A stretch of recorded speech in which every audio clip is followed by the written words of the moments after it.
Perkenalkan diri, nama saya Khairul Rozak, Guru Pendidikan Agama Islam SMA Negeri 1 Demak, sekaligus mahasiswa PPG dalam jabatan LPTK UIN Wali Songo gelombang 3.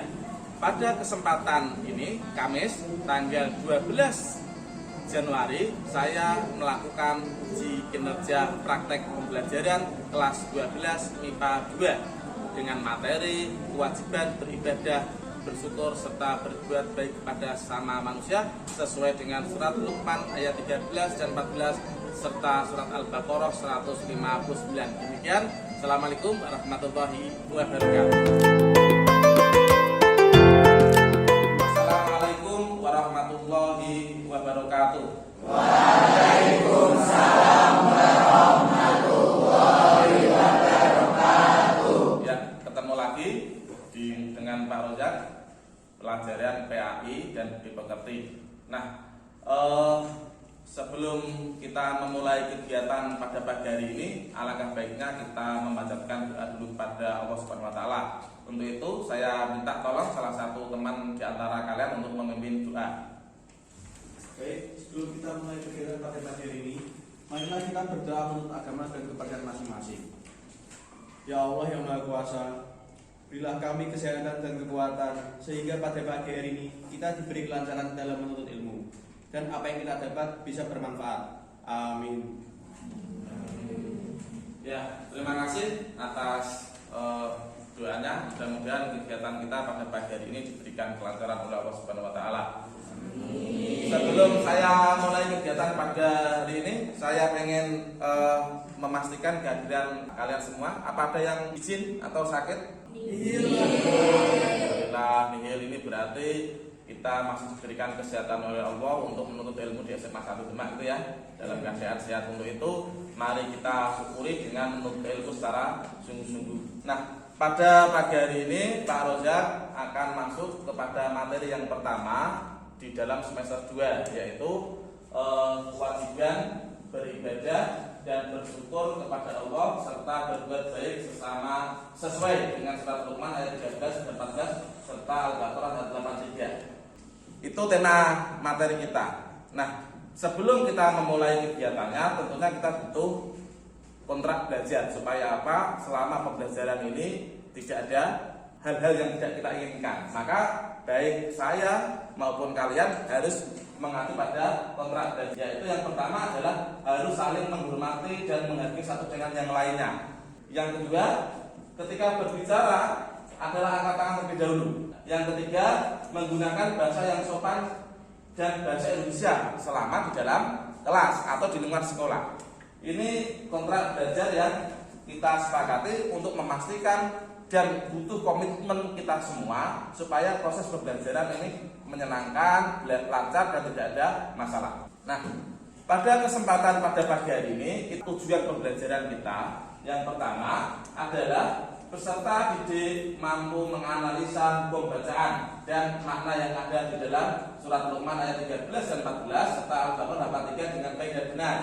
Yang kedua adalah peserta didik mampu menyimpulkan makna surat Luqman ayat 13 dan 14 dan Al-Baqarah 83 dan hadis tentang bersyukur dan beribadah.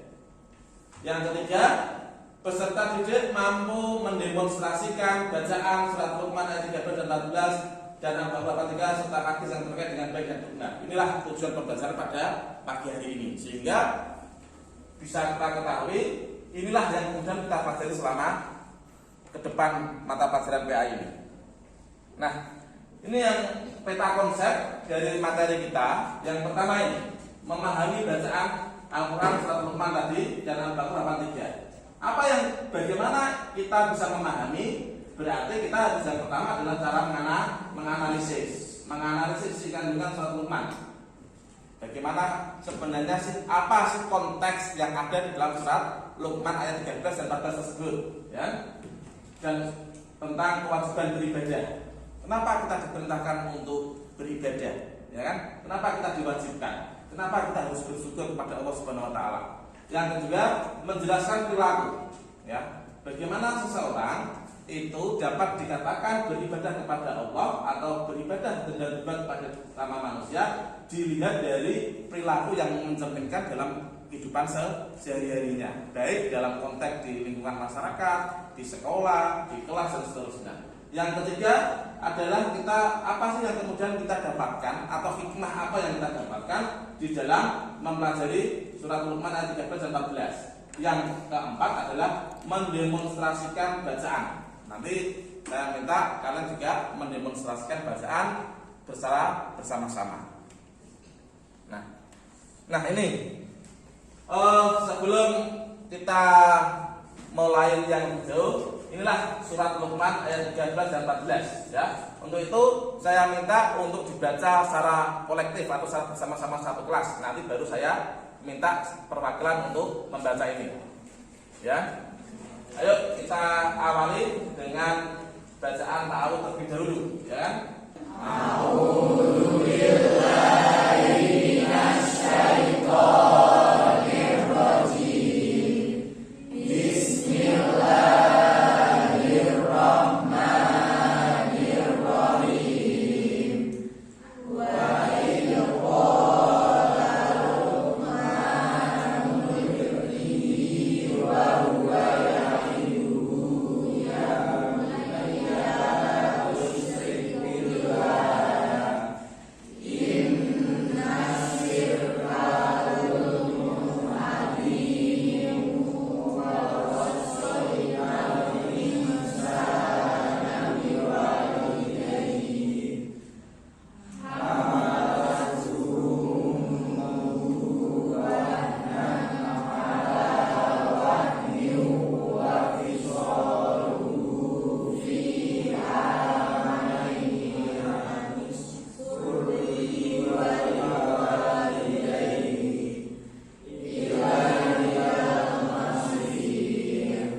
Oke, itu surat bacaan Luqman ayat 13 dan 14.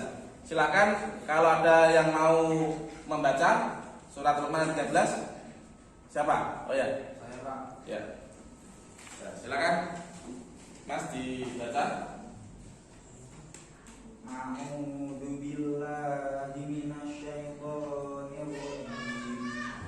Bismillahirrahmanirrahim.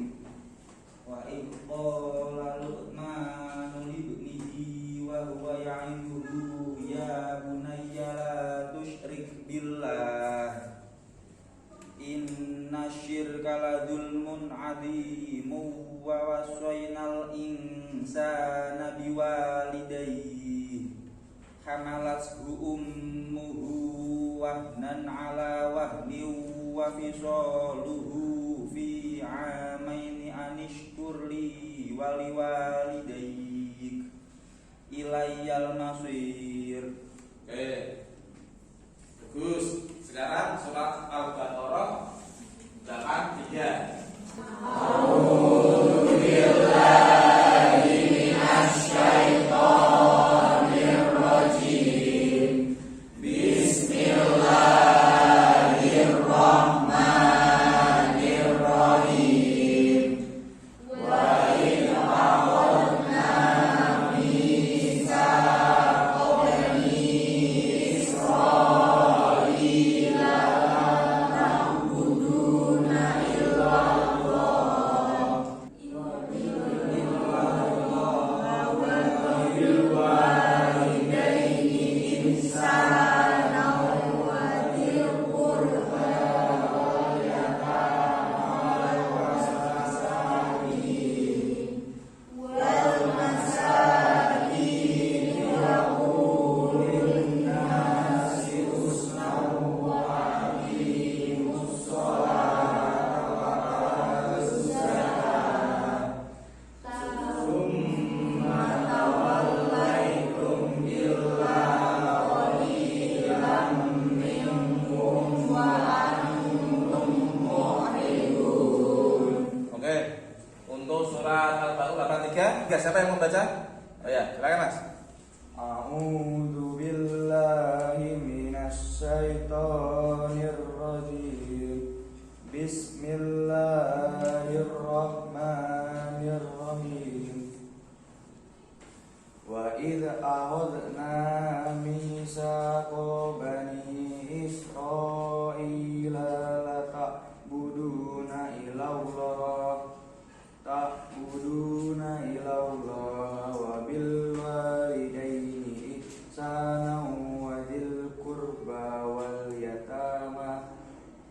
qurba wal yatama wal masakin wa qulu linnasi husnan wa aqimus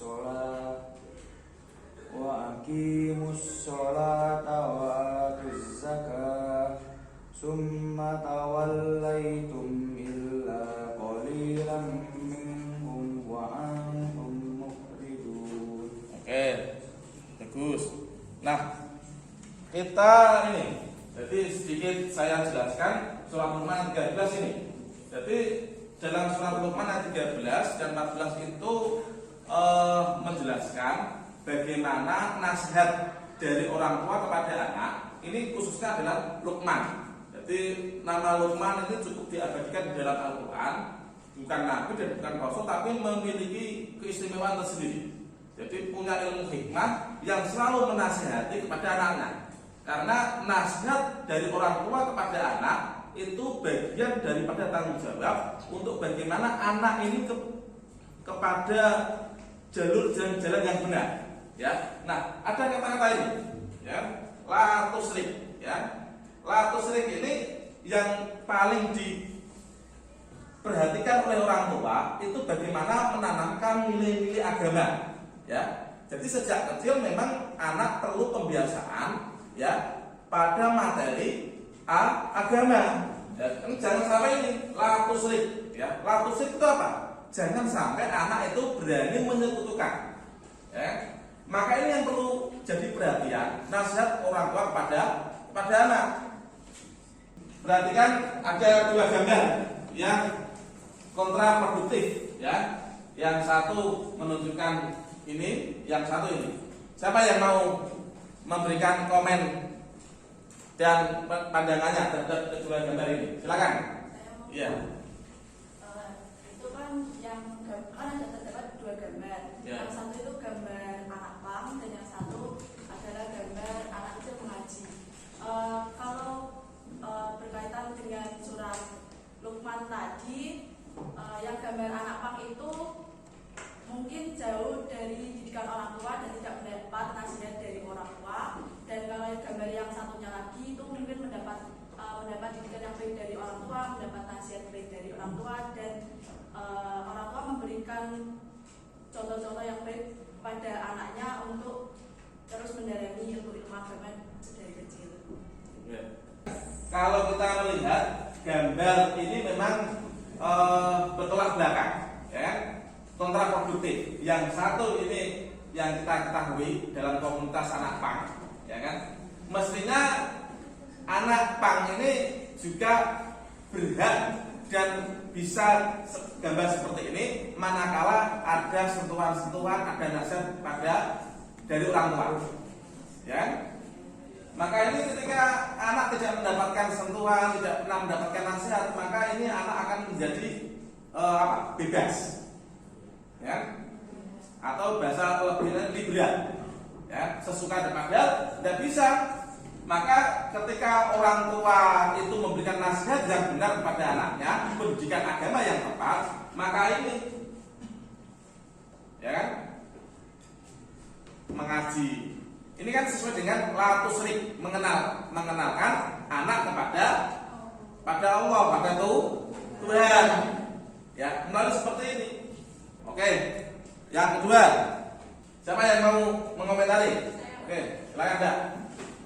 Perbedaan dari gambar tersebut untuk gambar pada bagian kiri mencerminkan seorang anak yang patuh, santun, dan menghormati orang tuanya. Dan untuk gambar bagian kanan sudah cukup jelas itu perilaku kasar seorang anak pada orang tuanya sendiri. Coba. Ya, cukup. Jadi kalau kita melihat kedua gambar ini meskipun kondisi orang tua ada di tengah ladang atau di tengah kebun atau di tengah sawah ini, ya kan, tetap ketika anak ini mau menuntut ilmu, ya, anak tersebut selalu pamitan kepada orang tua. Pamitan kepada orang tua bagian daripada kita menghormati orang tua. Berbeda dengan gambar yang sebelah ini, ya, seorang ibu terus kemudian merasa dihina. Dihina atau siapa ya? Ya. Padahal tapi kalau kita kaitkan dengan surat Luqman ayat 14 apa? Wabil walidayni, kita harus menghormati kepada kedua orang tua dalam kondisi apapun, dalam momentum apapun. Oke, saya lanjutkan yang ketiga ini. Ya. Nah, kewajiban beribadah dan bersyukur dan berbagi pada sesama manusia ini ada dalil yang memang diperintahkan kita. Aku tidak menciptakan jin dan manusia melainkan mereka untuk beribadah. Memang kewajiban manusia itu tidak lain, tidak bukan hanya untuk beribadah. Apa dasarnya? Ini. Wa ma khalaqtul jinna wal insa illa liya'budun. Jadi Allah menciptakan jin dan manusia tidak bukan dan tidak lain untuk beribadah. Ibadah kepada siapa? Ya ibadah kepada Allah dan ibadah kepada manusia. Contohnya ibadah kepada Allah apa? Sholat, zakat, haji, puasa. Itu ibadah kepada Allah. Tapi kalau ibadah kepada manusia tadi bersedekah, hormat kepada orang tua, membantu sesama ketika membutuhkan, ya kan? Tidak mungkin. Ya, itulah investasi dan amal kita. Ya. Jadi rasa kewajiban kita beribadah dan bersyukur dan berbakti pada sesama manusia lain dasarnya adalah ini. Karena apa? Ibadah, bersyukur, berbakti pada itu semua itu adalah perintah Allah, perintah kita diciptakan sebagai manusia hanya untuk beribadah. Memang setiap hari kita harus selalu beribadah dan beribadah. Nah, ini iman kepada beribadah kepada Allah Subhanahu wa taala. Ada yang mau memberikan komentar gambar ini? Ya, silakan Mbak. Izin menanggapi hubungan dari kedua gambar tersebut, yaitu di sebelah kiri ada orang-orang yang sedang melakukan sholat di masjid dan di sebelah kanan adalah orang-orang yang sedang melakukan ibadah haji. Keduanya memiliki persamaan, yaitu sama-sama beribadah kepada Allah Subhanahu wa taala. Haji identik dengan perjalanan panjang yang bisa mendapatkan keringanan untuk melakukan sholat, dan itu artinya sholat tidak bisa dipisahkan dengan pelaksanaan ibadah haji. Nah, baik sholat maupun berhaji merupakan tanda syukur kita kepada Allah Subhanahu wa taala karena telah dilimpahkan berkat dan karunia-Nya dengan beribadah kepadanya. Oke, bagus. Memang begini, ya. Kalau kita melihat dua gambar ini adalah bagian dari rasa syukur kita kepada Allah dengan menjalankan ibadah ini. Ya kan? Memang kita diberikan kesehatan oleh Allah untuk mensyukurinya tidak hanya dengan ucapan, tapi harus dengan perbuatan. Contoh perbuatan, kesempatan kita diberikan kesehatan oleh Allah, cara mensyukurinya ya seperti ini. Kita membiasakan sholat berjamaah di masjid atau di musola atau di rumah dengan berjamaah. Ini bagian daripada rasa syukur kita. Jadi rasa syukur kita itu tidak cukup hanya alhamdulillahirabbil alamin, tapi kita juga dengan menjalankan kewajiban kita beribadah dan bersyukur. Yang kedua, tadi benar disampaikan oleh salah satu teman kalian bahwa ketika kita sudah diberikan rezeki yang melimpah, maka kita diperintahkan untuk bagaimana kita mensyukuri rezeki yang kita dapatkan. Salah satunya adalah kita diperintahkan untuk menjalankan rukun rukun Islam yang ke-5, yaitu apa? Haji. Oke, ada dua gambar ya dalam konteks ibadah sama manusia. Siapa yang mau menerjemahkan gambar ini? Silakan. Ibadah sesama manusia adalah ibadah bagi manusia. Karena manusia adalah makhluk sosial, maka dari itu kita harus saling membantu. Seperti contoh yang ada dalam gambar. Yang pertama yaitu kita saling membantu kepada orang yang tidak mampu. Yang kedua yaitu membantu kepada orang yang sedang tertimpa musibah. Oke, bagus ya. Salah satu rasa syukur kita, ya kan, selain syukur kita tadi dengan beribadah melalui sholat jamaah atau pergi ke Mekah, ibadah haji atau ibadah umroh, maka kita bisa implementasikan perilaku yang kita cerminkan. Rasa syukur kita adalah dengan membantu. membantu teman, membantu saudara, membantu orang lain yang memang betul membutuhkan. Karena hadis Rasulullah ada apa? Tangan di atas lebih baik daripada tangan di bawah. Maka ketika kita pengen mendermakan rezeki kita, ya kan, kita bisa membantu sama manusia, meringankan apa yang menjadi beban pada orang yang membutuhkan. Kita membantu tidak harus menunggu kaya, ya kan, sebisa apapun, sekecil apapun itu.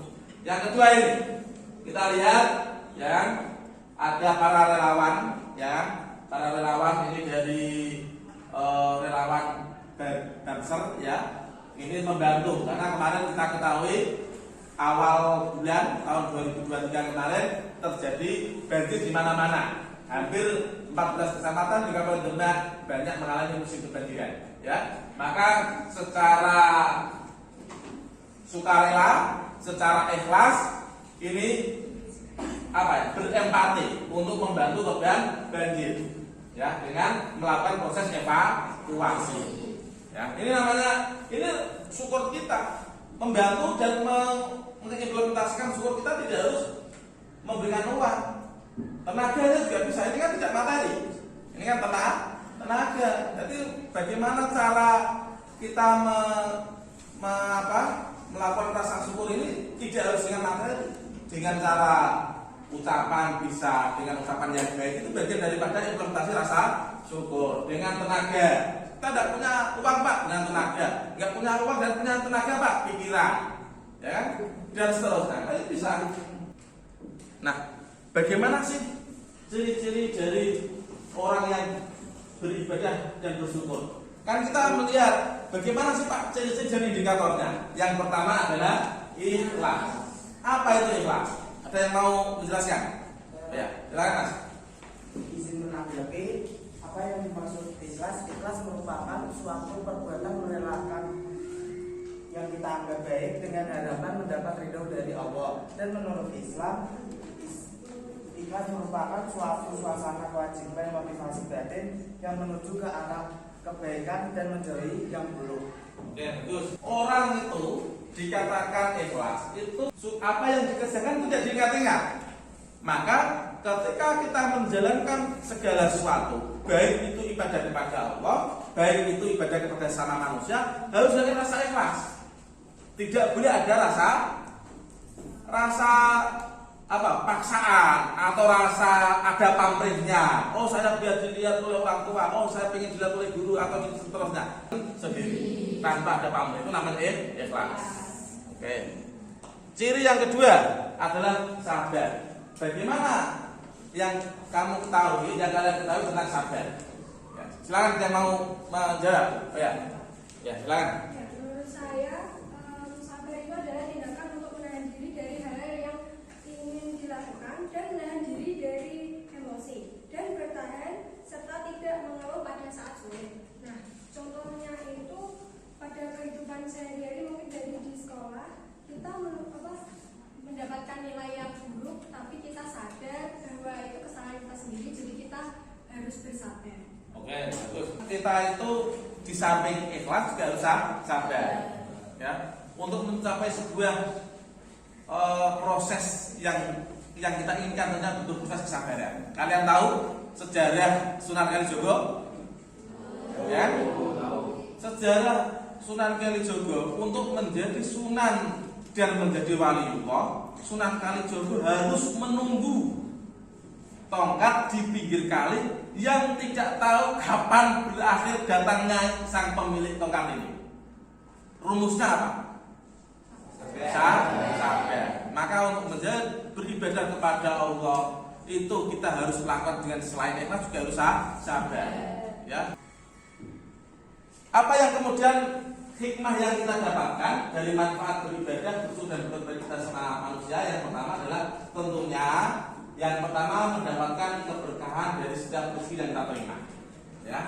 Apa yang ini yang dijadikan oleh Allah ketika hamba seseorang itu selalu menjalankan kewajiban beribadahnya, beribadah kepada Allah, kepada sama manusia, maka yang didapatkan rezeki adalah berkah. Berkah itu apa? keberkahan itu adalah ziyadatul khair, ketika selalu bertambah kebaikan. Berkah rezeki itu tidak harus banyak dalam bentuk materi, panjang umur, sehat, itu bagian daripada berkah. Yang kedua, menemukan ketenangan batin dan kedamaian. Jadi ketika orang itu menjalankan kewajiban ibadahnya, pasti di dalam hatinya pasti akan ada rasa tenang, kedamaian. Karena merasa dekat dengan Allah Sang Maha Pencipta. Ya kan? Ketika kita membantu orang lain dengan ikhlas, sabar, tentunya adalah apa? Kita juga akan dapat kedamaian dan ketenangan batin. Yang ketiga, terhindar dari api siksa neraka. Ini jelas. Ketika orang tersebut sudah konsisten menjalankan kewajibannya, bersyukur dan berbuat baik, maka endingnya adalah terhindar dari siksa neraka. Oke, kita lanjutkan ke diskusi kelompok. Namun sebelum kita lanjutkan ke diskusi kelompok, Pak Aryak ada game, ya. Ada game. Nanti melihat instruksi dari Pak Aryak, ya. Pak Aryak nanti ketika tepuk beat zuban berarti cukup 1 kali, ya. Nah. Beat 2, beat 3.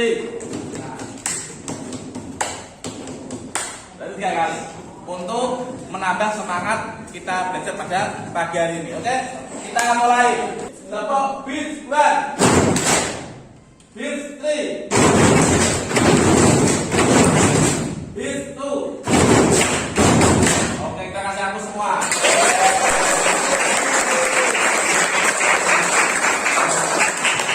Oke, kita selanjutnya yaitu diskusi untuk menyelesaikan problem yang akan dibagikan di dalam LKPD Pak Rozak. Di dalam LKPD ini sudah ada instruksinya secara jelas. Oke, saya bagikan kelompok 1, kelompok 2. Silakan waktu kita untuk mendiskusikan apa yang ada di dalam LKPD 15 menit dari sekarang. Silakan kalian kerjakan.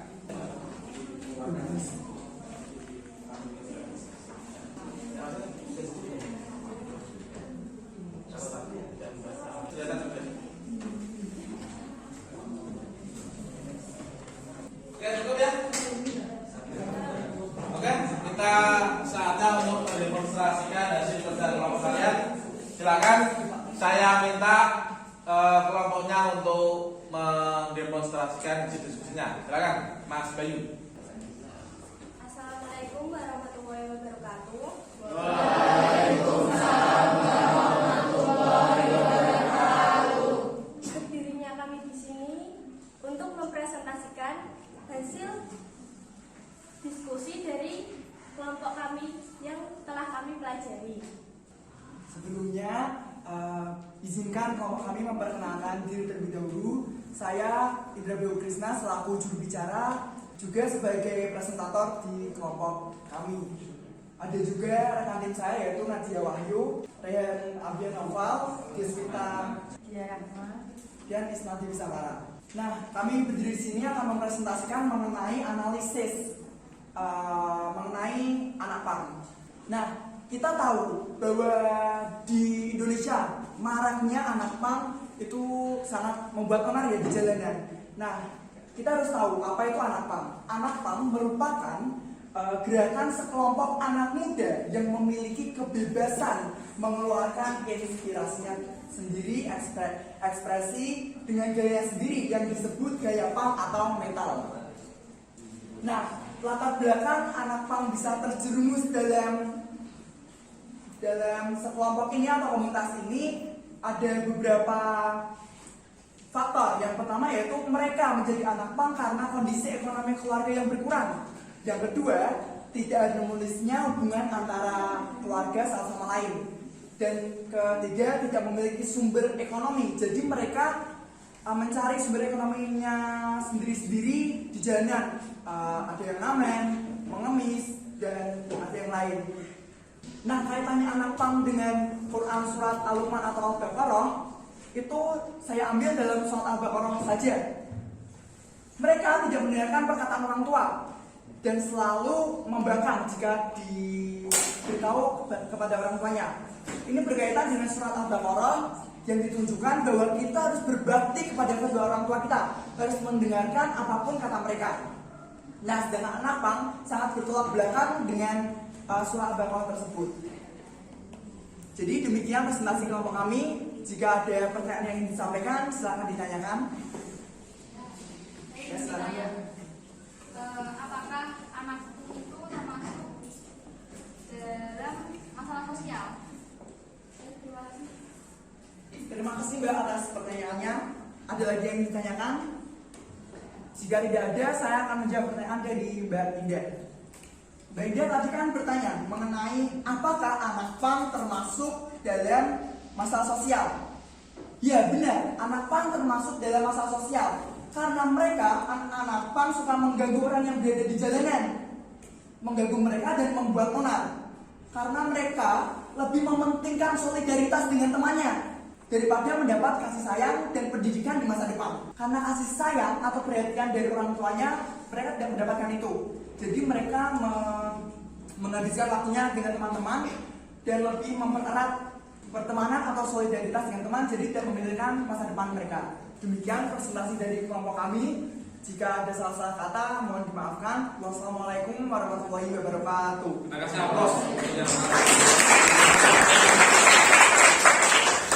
Terima kasih sudah mempresentasikan atas persoalan-persoalan yang harus kalian kerjakan sehingga kalian tahu solusinya seperti apa dan kemudian apa yang harus dilakukan untuk kita sendiri. Nah, sekarang sebelum saya akhiri, Pak Royak ada kartu untuk memastikan kalian mampu memahami surat Luqman ayat 13 dan 14 dan Al-Baqarah 83. Baru ada kartu di sini. Nah, nanti saya minta kalian untuk mengurutkan surat Luqman ayat 13 dan 14 yang ada di sini. Ya. Diurutkan, kemudian kelompoknya maju, disuruh memegang sudah sesuai atau belum, nanti yang lain. Ya, ayo Mbak, maju.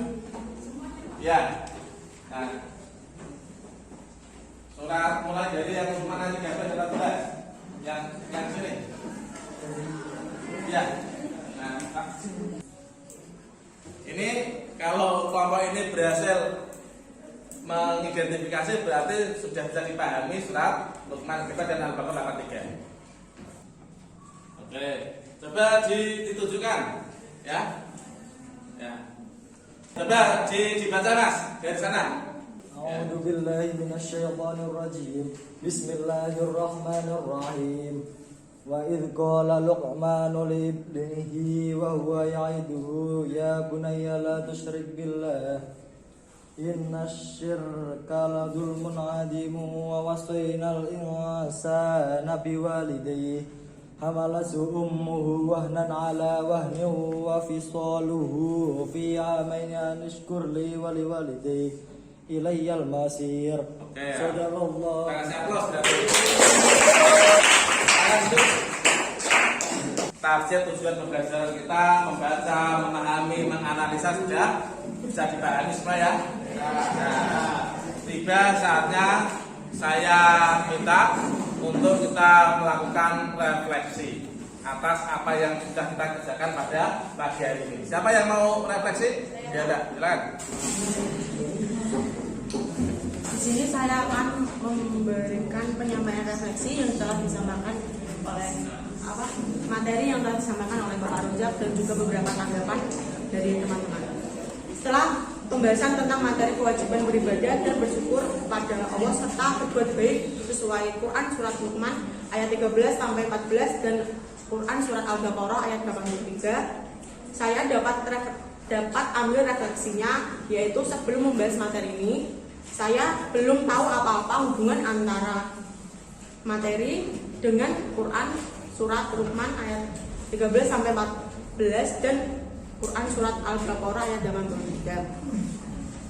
Dan setelah mempelajari materi yang telah disampaikan oleh Bapak Rojak dan beberapa tanggapan oleh teman-teman, saya dapat memahami dan juga merenungi untuk kedepannya saya dapat lebih menerapkan kebaikan-kebaikan ke dalam diri saya sendiri, lebih rajin beribadah, rajin membaca Al-Quran, lebih menghargai dan juga patuh terhadap orang tua, rajin membantu dan juga menghargai sesama. Sekian penyampaian refleksi. Oke, terima kasih. Kita kasih aplaus. Setelah refleksi, saya minta salah satu teman untuk menyimpulkan apa yang sudah didapatkan pada materi kali ini. Lan, ya, Anda. Jadi kesimpulan pada materi ini yaitu kita sebagai umat manusia diajarkan oleh Allah Subhanahu wa taala untuk tidak mempersekutukan Allah Subhanahu wa taala, dan Allah memerintahkan manusia agar berbakti pada kedua orang tua dan mengucapkan syukur kepada Allah Subhanahu wa taala yaitu dengan menjalankan perintah-perintah yang sudah diberikan baik dalam bentuk ibadah apapun itu, seperti contohnya menjalankan sholat, bertindak dengan perbuatan yang baik, dan dapat bersedekah kepada orang-orang yang kurang mampu. Bagaimanapun ibadah itu sebagai tanda untuk mensyukuri nikmat apa yang telah diberikan oleh Allah Subhanahu wa taala. Oke, terima kasih aplaus.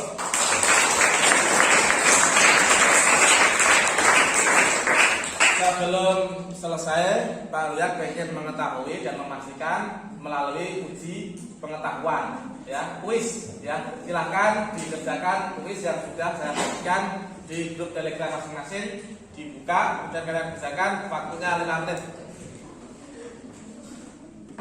di grup Telegram.